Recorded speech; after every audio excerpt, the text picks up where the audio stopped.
खासदार कंगना राणावत यांनी विरोधकांवर निशाणा साधताना पंतप्रधान नरेंद्र मोदी यांची निर्भीडपणे पाठराखण केली आहे।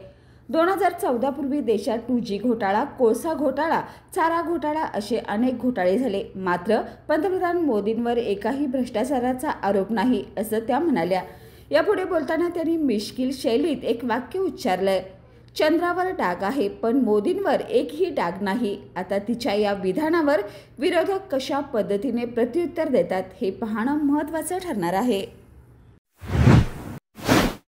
बाळ, फ्रीजमधून श्रीखंड काढ ना। आम्ही पूर्वी घरीच बनवायचो श्रीखंड, त्याची चवच वेगळी होती। आता काय सगळं रेडीमेड। आजी, हे श्रीखंड खाऊन बघ।